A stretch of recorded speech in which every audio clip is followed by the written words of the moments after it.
സ്വന്തമായിട്ട് എന്തെങ്കിലും ബിസിനസ് തുടങ്ങുമ്പോൾ ഒരു തട്ടിക്കൂട്ട് ലോഗോ ഉണ്ടാക്കി തരുമോ എന്ന് പറഞ്ഞാൽ എൻ്റെ ചില ഫ്രണ്ട്സൊക്കെ എന്നെ കോൺടാക്ട് ചെയ്യാറുണ്ട്. അപ്പോൾ ഇവരാണെങ്കിൽ ഇപ്പോൾ ഈ ലോഗോ കൊണ്ട് എവിടെയും ബ്രാൻഡിങ്ങോ ട്രേഡ് മാർക്കൊന്നും ചെയ്യാൻ പോകുന്നുണ്ടാവില്ല. അപ്പോൾ അങ്ങനത്തെയുള്ള ആളുകൾക്ക് സിമ്പിളായിട്ട് എങ്ങനെ ഒരു ലോഗോ ഉണ്ടാക്കാമെന്നാണ് ഇന്ന് നമ്മൾ പറയാൻ പോകുന്നത്. അതും കംപ്ലീറ്റ്ലി ഫ്രീ ആയിട്ട്. ChatGPT എടുക്കുക, പുതിയൊരു ടാബ് ഓപ്പൺ ചെയ്യുക, നമ്മളവിടെ നമ്മുടെ പ്രോംപ്റ്റ് കൊടുത്തു, സിമ്പിളായിട്ട് എന്താണ് വേണ്ടതെന്ന് ടൈപ്പ് ചെയ്ത് കൊടുത്താൽ മതി. ഇവിടെ നമ്മൾ കുറച്ച് ലോങ് ആയിട്ടുള്ള പ്രോംപ്റ്റ് കൊടുക്കുകയാണ്. ഇവിടെ പ്രോസസ്സിങ് ചെയ്തുകൊണ്ടിരിക്കുന്നുണ്ട്. ഒരു ഇമേജ് ആക്കിയിട്ട് കിട്ടുമെന്നാണ് പറയുന്നത്.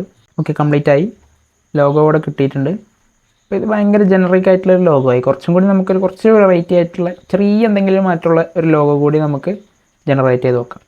സോ നമ്മളിവിടെ പുതിയൊരു പ്രോംപ്റ്റ് കൊടുക്കുകയാണ്. ഇപ്രാവശ്യം കുറച്ചും കൂടി ചെറുതാക്കിയിട്ട് എന്താണ് നമുക്ക് വേണ്ടതെന്ന് മാത്രം ജസ്റ്റ് ഒന്ന് ടൈപ്പ് ചെയ്ത് കൊടുക്കുകയാണ്. ഈ പ്രോംപ്റ്റ് കണ്ടോ, ഇവിടെ സ്പെല്ലിംഗ് മിസ്റ്റേക്ക് ഉണ്ട്. ചെറിയ ചെറിയ സ്പെല്ലിംഗ് മിസ്റ്റേക്ക് ഒക്കെ കാണുന്നുണ്ടെങ്കിൽ ChatGPT അത് നെഗ്ലക്റ്റ് ചെയ്തോളൂ. പിന്നെ നിങ്ങളുടെ നോട്ടിഫിക്കേഷൻ ഓൺ ആക്കി ഇട്ടിട്ടുണ്ടെന്നുണ്ടെങ്കിൽ നിങ്ങൾക്ക് ഇത് ജനറേഷൻ കംപ്ലീറ്റ് ആയി കഴിഞ്ഞ് കഴിഞ്ഞാൽ ഓട്ടോമാറ്റിക്കായിട്ട് മുകളിൽ നോട്ടിഫിക്കേഷൻ കാണിക്കും. അപ്പോൾ ഓപ്പൺ ചെയ്ത് നോക്കിയാൽ മതി. നിങ്ങൾക്ക് ആ സമയം മറ്റെന്തെങ്കിലുമൊക്കെ ചെയ്യാമെന്നുണ്ടെങ്കിൽ ചെയ്യാം. ഓക്കെ, കിട്ടിയിട്ടുണ്ട്.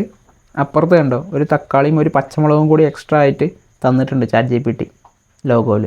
കൊള്ളാം അല്ലേ? അപ്പോൾ ഫ്യൂച്ചർ പർപ്പസിനായിട്ട് ഈ വീഡിയോ സേവ് ചെയ്ത് വയ്ക്കുക. നിങ്ങളുടെ ഒരു ലൈക്ക് അൽഗോരിതത്തിനെ കൂടുതൽ ഹെൽപ്പ് ചെയ്യും. AI റിലേറ്റഡ് കോണ്ടൻറ്റിനായിട്ട് ഈ പേജ് ഫോളോ ചെയ്യുക.